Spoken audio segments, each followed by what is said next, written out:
Assalamualaikum warahmatullahi wabarakatuh. Today our group, which is group 5, will be presenting about gender discrimination issues relating to Article 8 Federal Constitution for our project assignment. First of all, this is our group members. Thus, after reading through our abstract, let's moving to the first content of this video. Notion of gender equality covered in Article 8 Clause 1 of Federal Constitution that expresses the idea that everyone is equal before the law and has a right to equal protection. Citizens are free from bias regarding gender, religion and race. In the first quarter of 2024, the Malaysian population consists of 17.8 million males and 16.1 million females.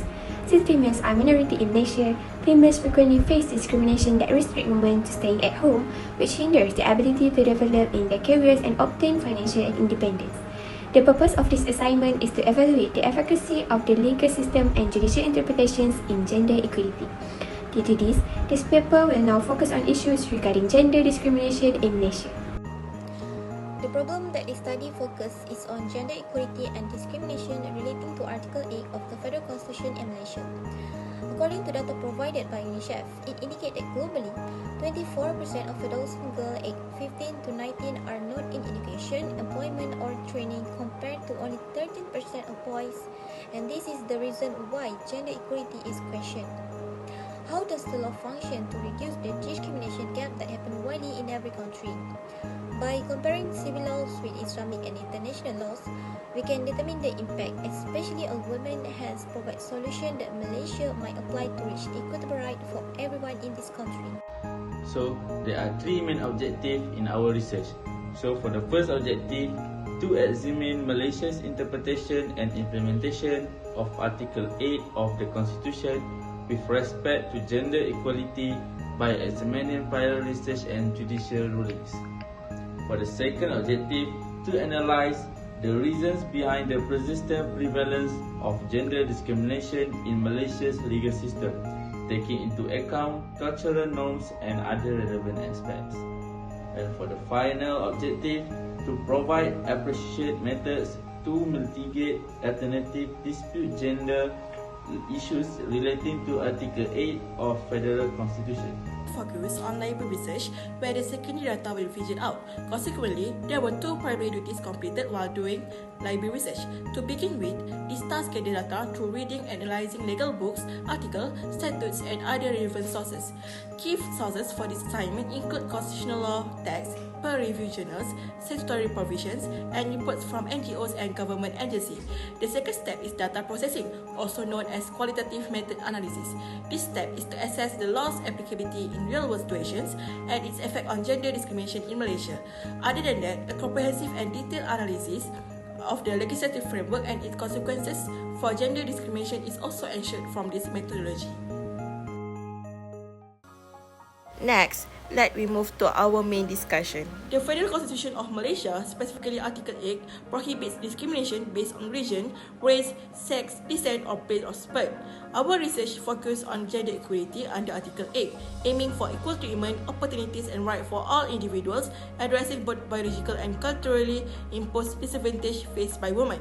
Despite efforts like the Employment Act of 1955 and measures to prevent sexual harassment, inequalities remain.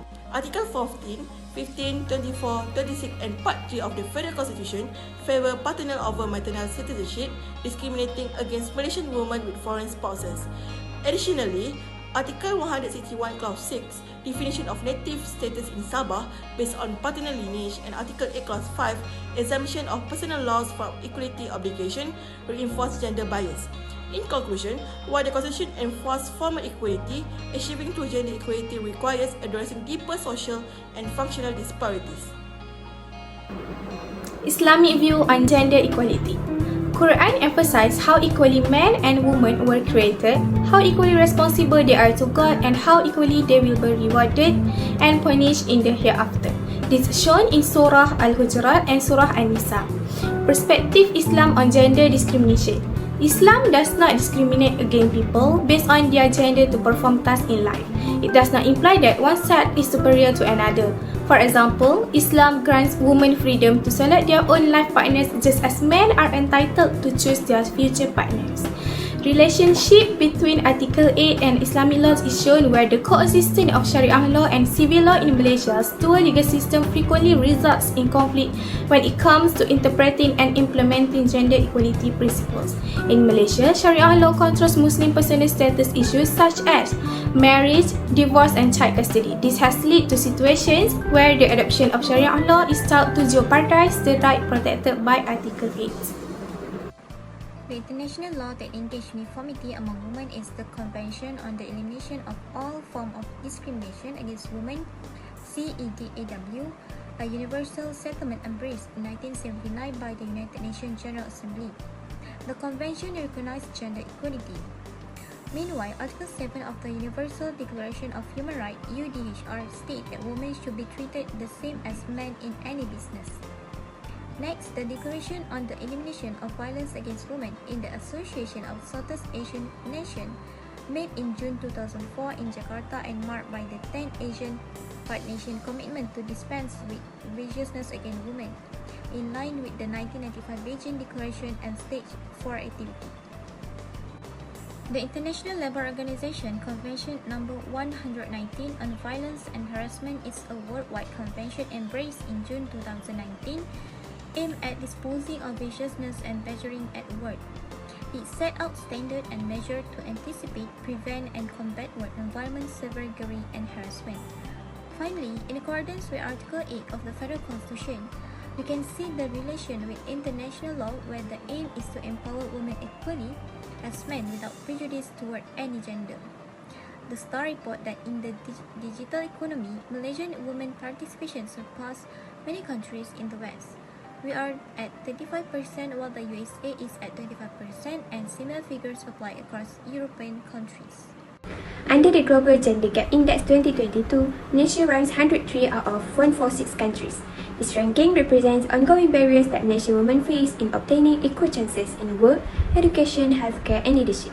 Educational opportunities are limited to women due to the cultural norms that place a high value on boys' educational than girls. Moreover, the female educational area is limited to some courses only. For example, men would be encouraged to study the engineering sector compared to females. Women's political engagement and leadership chances are limited by social customs and standards.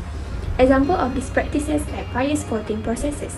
Moreover, women experience a longer time wait for an effective diagnosis than males. For example, women who had endometriosis take 7 to 11 years to diagnose. Not only that, Malaysia also does not offer medical leave for those who have period pain or menstrual cramps at work, unlike Indonesia and Singapore. In the case of Nur Fadilah binti Ahmad, she sued her former employer and the Malaysian government for gender discrimination after her job offer was rescinded due to her pregnancy. The High Court ruled in her favour, setting a precedent against gender discrimination in employment and emphasising women's rights. So there are 4 ways to improve gender equality in Malaysia. Firstly, promoting gender equality at home. We can encourage equitable distribution of household responsibilities. For example, share childcare duties to break traditional gender roles. According to the OECD study, shared domestic tasks lead to higher earning potential for women. Second, combating gender-based violence. 1 in 3 women globally experience gender-based violence. By combating gender-based violence, we can develop a culture that takes gender-based violence seriously. For example, we can recognize signs, support survivors, hold perpetrators accountable. In Malaysia, we can follow the governmental organisation, for example, Women's Tribunal, to redefine justice in Malaysia. Third, supporting women-led organisation.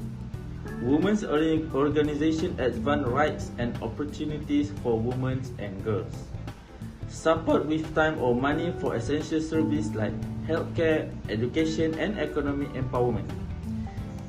For examples, Malala Fund, Global Fund for Women. Last but not least, investing in care work can improve gender equality in Malaysia. Care work, child and elder care nowadays is undervalued and underpaid.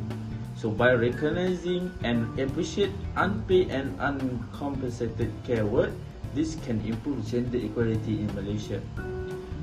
For example, invest in care service and caregiver support. According to the ILO research, funding care services advance gender equality, reduce poverty and creates jobs. In conclusion, it is clear that equal protection under the law and equality before the law are guaranteed by Article 8 of Federal Constitution. Gender stereotyping is considered to be a significant issue obstructing the career progression of women in management.